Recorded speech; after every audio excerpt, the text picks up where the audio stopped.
Hi, I'm so excited to welcome you to Angioma Alliance's Warrior Recognition and Fundraiser Finale video. Thanks for joining us today.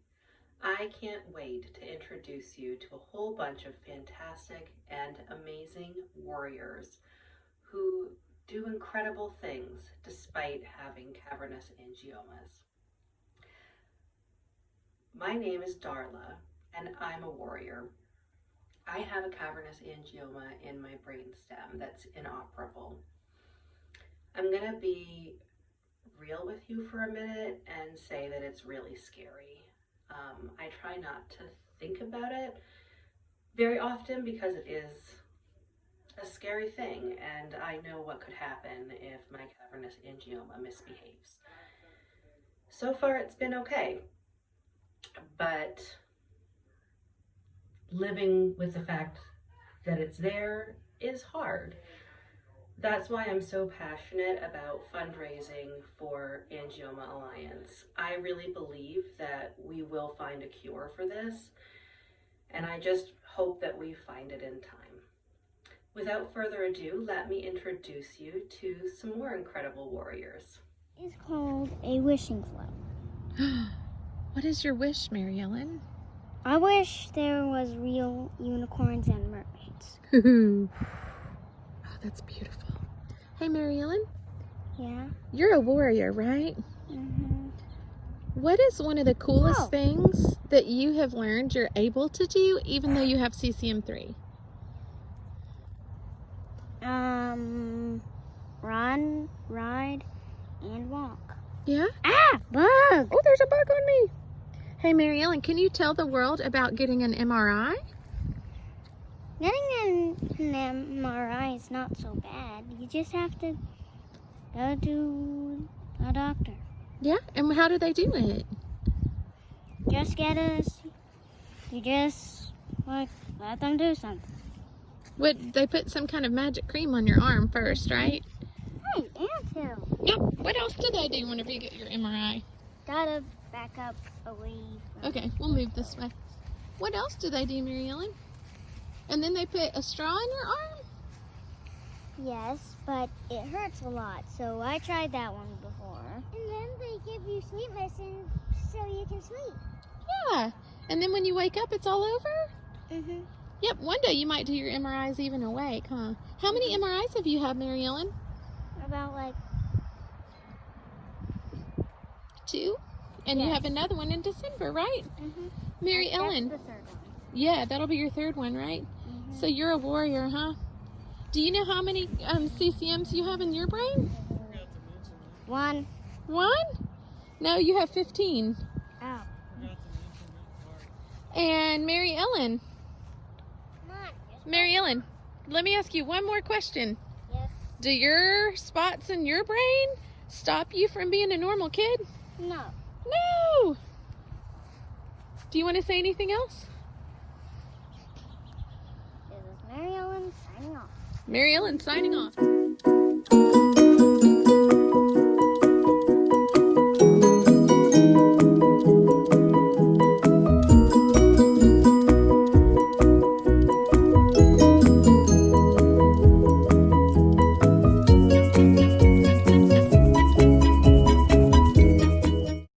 Hi, my name's Alexis Falk. I'm 24 years old and I'm going to share with you my warrior story. My first brain bleed was in 2007 when I was in 4th grade, and it was a lot of trips back and forth to the hospital because we didn't realize at the time that my family had CCM1.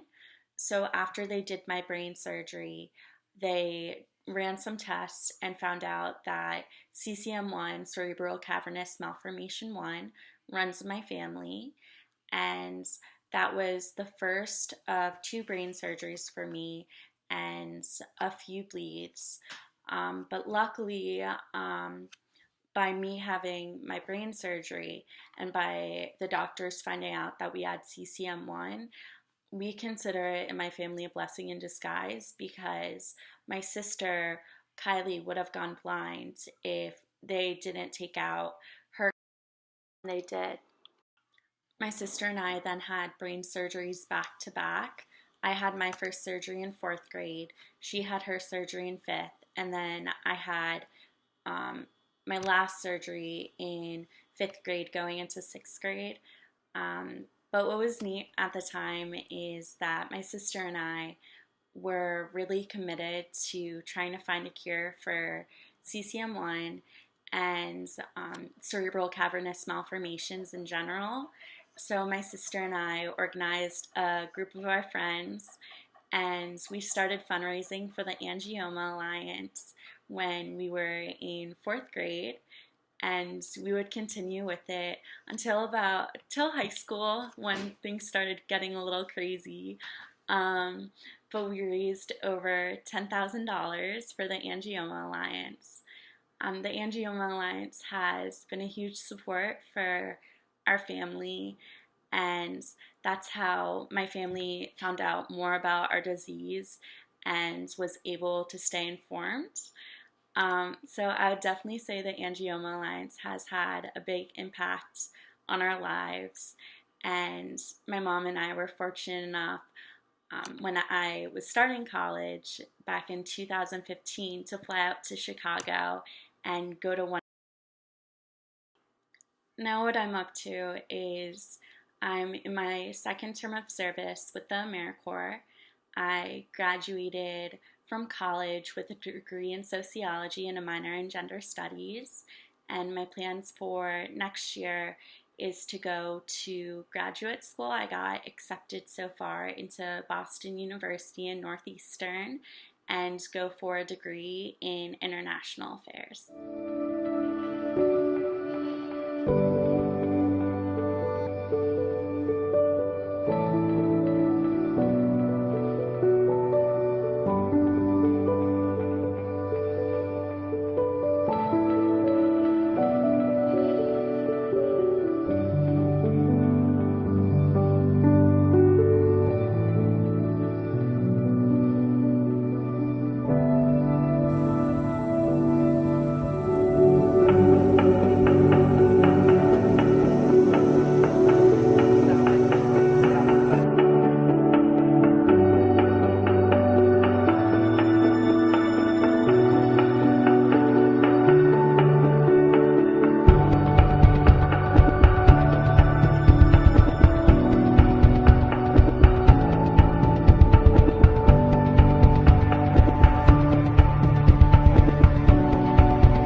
Tamela Wagner, and I'm here to share my story about my CCM journey.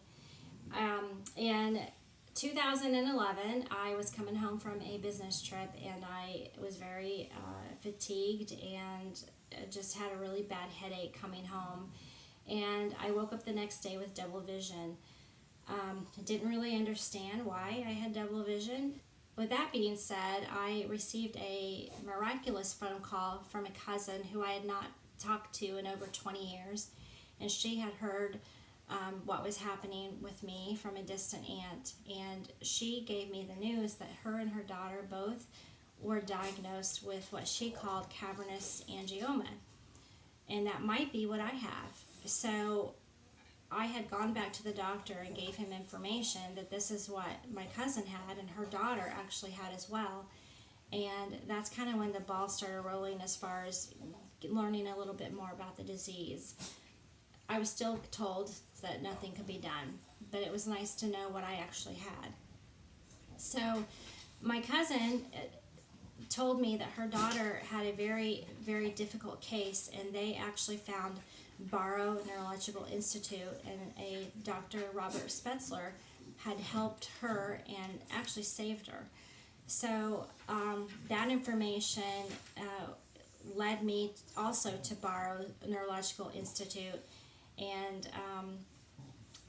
you know, it was just a absolute, just miraculous call for me. So, you know, we had found out, obviously my cousin had this, her daughter had it, I had it, and it kind of gave me some peace in knowing that my sister's death, she had to have had this too, because she had a seizure, which I actually think was a bleed, and so it was kind of one of those, you know, moments that, you know, this is going to affect a lot of people. If there's already 4 of us that have this, this is really kind of a scary thing. So Dr. Spetzler had told me, you know, how fast can you get here? And literally, and within 10 days, we were driving to Phoenix, and I was having brain stem surgery. So it was a very scary thing, but it was kind of one of those things that I felt that I didn't really have a choice, and I didn't want to live with fear and knowing that this was in my brainstem. So I'm so happy and glad that I made that decision. So I had the brainstem surgery, and 4 days later had a spinal cord surgery, because Dr. Spetzler had found one on my spinal cord at C7T1. So I got the double whammy. My name is Tristan Fowler. I have the CCM3 gene. I have hundreds of cavernous angiomas. Found out when I was 9. I had a bleed in the pons of my brainstem, and I was paralyzed on the right side of my body, and I was having blackouts and all this pain, and they did surgery and it worked.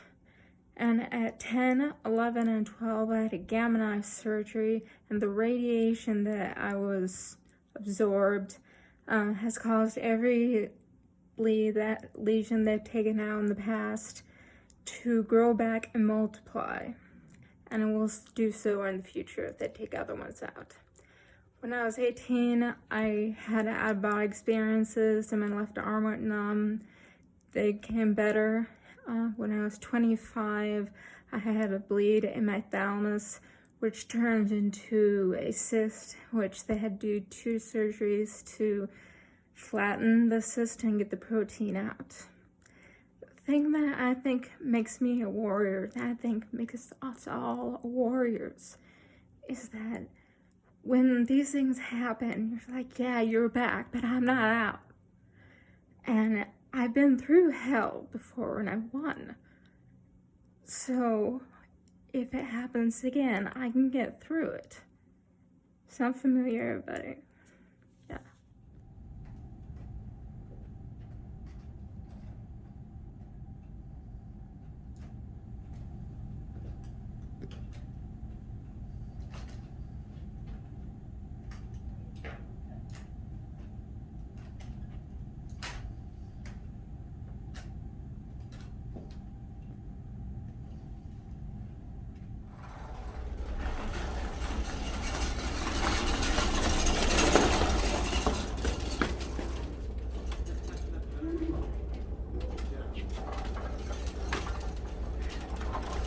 Definitely healthy. Some people have brought people over here to use that,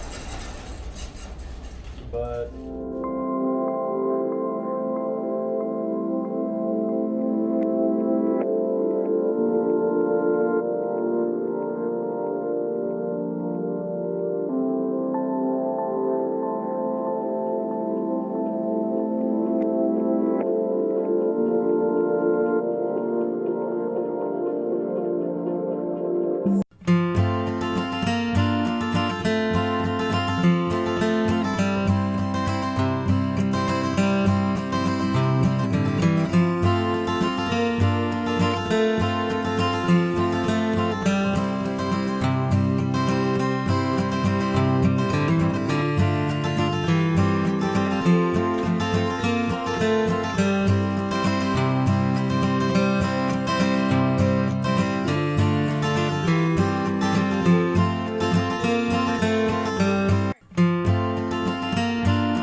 Hi, my name is Jenna Blasnos. I'm from Chicago, Illinois, and I am a CCM Warrior. Life before my diagnosis was going really well. At 28 years old, I had finally finished pharmacy school, completed my postgraduate residency, and was starting my dream job. I had also recently gotten married, and I spent my free time traveling, hanging out with friends, and really focusing on my health and my wellness. This is why it was even more surprising to my family and I when on April 30th, 2019, I woke up with full stroke symptoms and was rushed to the emergency room. It was here that I was diagnosed with my cavernous malformation, which was in my left temporal lobe, resulting in an inability to speak or walk. I did recover from that stroke after months of intensive inpatient and outpatient rehab, and I had gotten back to life. However, in January of 2020, I had a second stroke, and then I had another one in February of 2020. This made me make the decision to have surgery in March in order to remove my cavernous malformation. And again, after months of inpatient and outpatient rehab, I have recovered almost back to normal. I've realized that what makes me a warrior is my unwavering positivity throughout this whole situation. I have worked very, very hard, and I have not let myself be pulled down by what would have been a very difficult situation to push through. I am positive that with this work ethic and my attitude, I will not let my cavernous malformation define me and my life. Hi, my name is Trent-Clayton. I have CCM2 and have had 3 brain surgeries. And I am a CCM Warrior because despite my challenges, I adapt and overcome.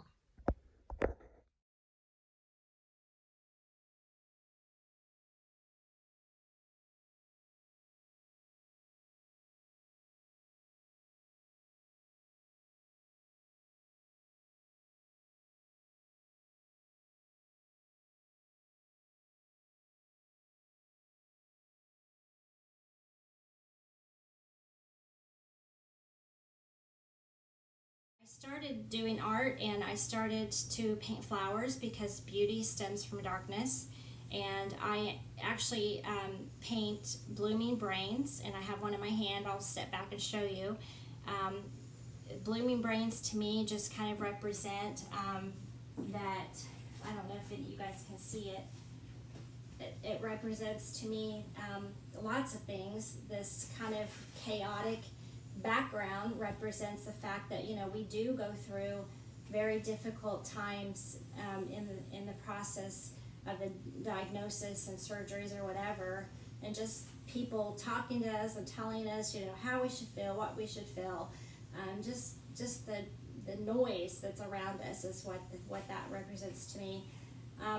Of course, the brainstem. I always kind of put a few flowers there because that, represents the pawns to me. But the flowers are everywhere because we can have a cavernous angioma anywhere in the brain.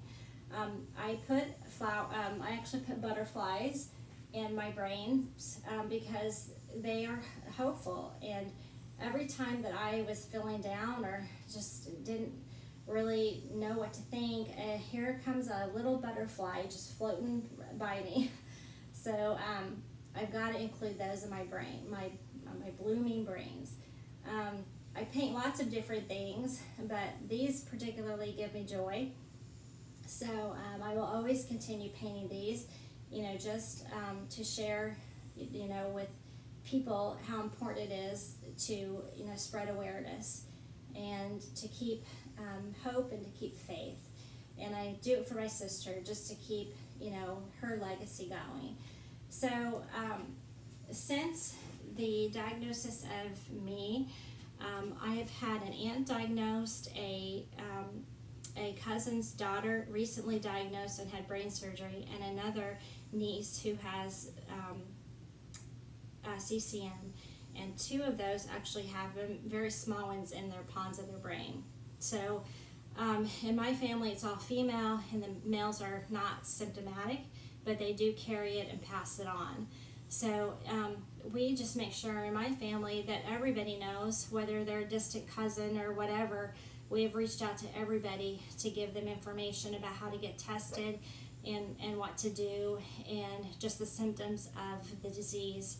So that's very important, and to make sure that everybody does that, because you can also spread the hope that there are 5 of us that have made it through brain surgery, and we're living our lives, and we're here to share our stories.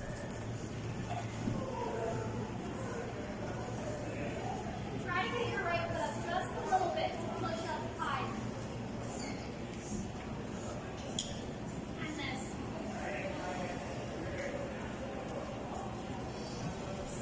There you go. Now you got it.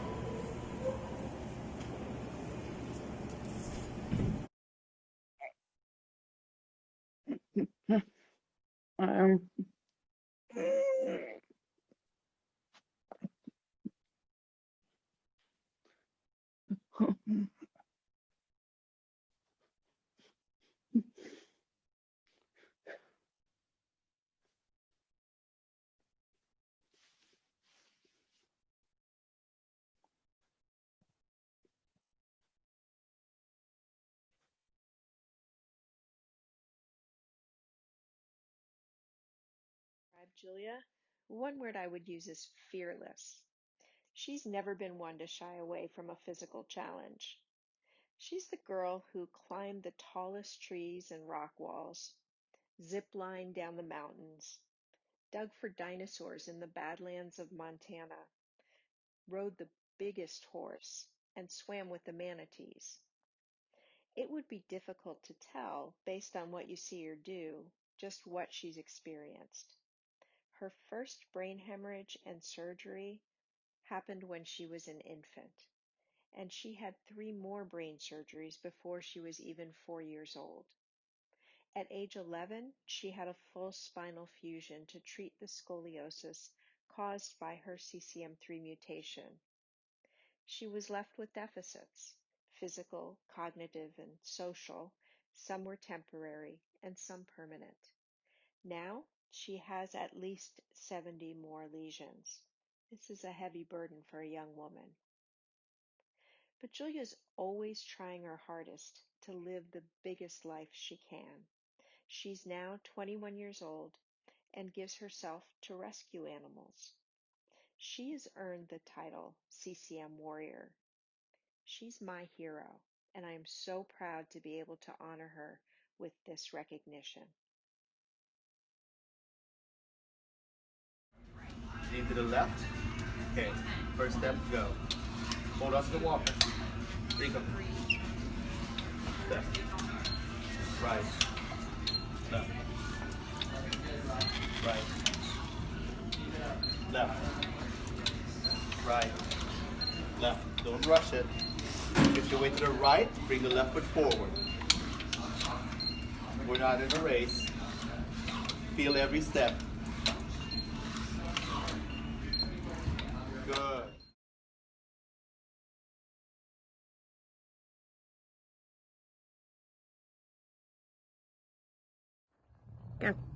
Hi, my name is Ben Clayton. I live in Olive Branch, Mississippi, and I have CCM3. Forgive me, I just had several seizures because of the CCM3, so I may sound a little discombobulated, but I am a CCM3 warrior because I'm still able to get out of bed and take care of my 3 beautiful children and make their lunches in the morning and walk my dog, Otis.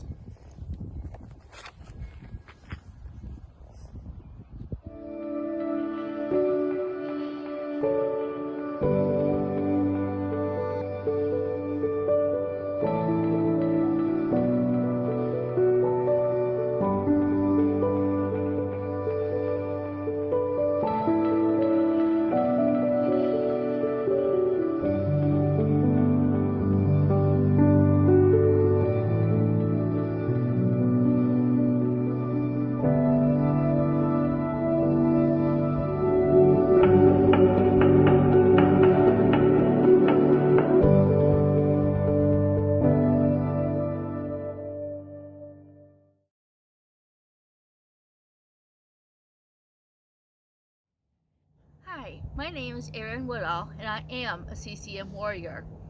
I was diagnosed in 2009. I started having really bad dizzy spells and balance issues. My left side was going numb and tingling. I went to my family doctor 3 times in less than a month to try to find out what was going on. She finally told me, "I'm going to send you to a neurologist, but you're wasting their time." I went to see the neurologist, had my MRI, and immediately went to get my results. The neurologist came in and she was so excited. She was bouncing up and down and clapping, and she said, "I talked to the heads of the department and we all agree you have cavernous malformations. We studied it, but we've never seen it before." Between 2009 and 2014, I had 7 small bleeds in my brainstem, which were causing me deficits, and I had to have surgery. I woke up from the surgery with my left side completely paralyzed. My faith in God helped to get me through all of the many rehabs that I did. I can walk now, but I still have no function of the arm and cannot lift my left leg. In 2018, a friend from high school challenged me to do obstacle course racing. She got a great group of what were strangers then and friends now to go and help me. I have walked through fire and slightly caught my leg on fire, climbed up 2-story ladders, crawled under barbed wire, through so much mud I can't even tell you. And I am planning on my next one, the Marion Maid Challenge, in March of 2021 in Marion, Alabama. I cannot wait. This is going to be so exciting. What makes you a warrior?